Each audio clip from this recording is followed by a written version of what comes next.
Isa sa pinakamatagal at pinakarespetadong promoter sa kasaysayan ng boxing na si Bob Arum ay naging prangka tungkol sa matagal nang inaabangang posibilidad ng rematch ni Manny Pacquiao at Floyd Mayweather Jr. Ayon sa kanya, kung matutuloy ang laban, mas malaki ang tsansa ni Manny Pacquiao na lumabas na panalo. Dahil sa kanyang obserbasyon, nananatiling disiplinado at aktibo si Pacquiao sa pagsasanay. Patuloy umano itong nag-iensayo at pinananatili ang kondisyon ng kanyang katawan na tila isang normal na aktibong profesional na boksingero.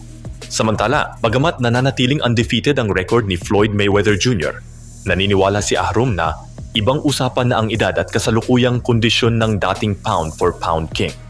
Ayon pa kay Arum, hindi raw siya magtataka kung isa sa mga dahilan kung bakit patuloy pa ring lumalaban si Mayweather ay dahil sa kanyang magastos na pamumuhay.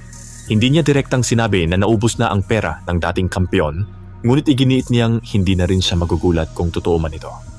Samantala, sa panayam ng Paucast Sports, nagsalita ang CEO ng Manny Pacquiao Promotions na si Jazz Matur upang tapusin ang mga espekulasyon tungkol sa umano'y hidwaan sa loob ng organisasyon. Diretsahan niyang sinabi na maayos ang relasyon nila ni Sean Gibbons at walang anumang alitan sa pagitan ng presidente ng MP Promotions at ng bagong pamunuan.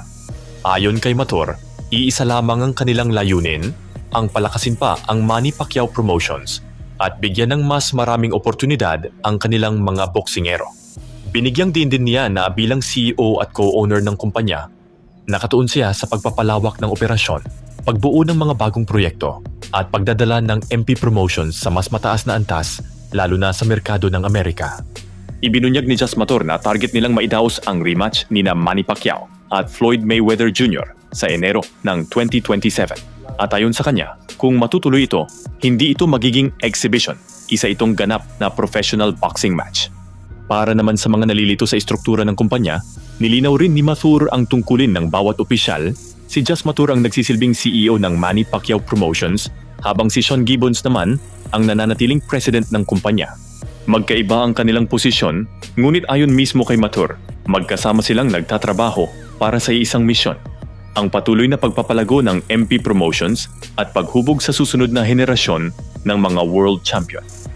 Sa ibang balita naman, naglabas ng maikling pahayag si former 3-division world champion John Riel Cuadro Alas Casimero. Aniya, ang pilit nilang pinapantayan, puwede, pero never nilang mahigitan. Isang simpleng mensahe, ngunit sapat upang magdulot ng samot-saring interpretasyon mula sa mga tagahanga. Wala siyang binanggit na pangalan.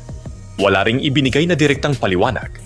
Ngunit agad na umandar ang iba't ibang haka-haka.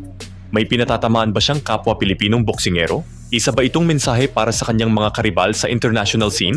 O isa lamang itong paalala na nananatili siyang kumpiyansa sa kanyang kakayahan habang papalapit ang susunod niyang laban?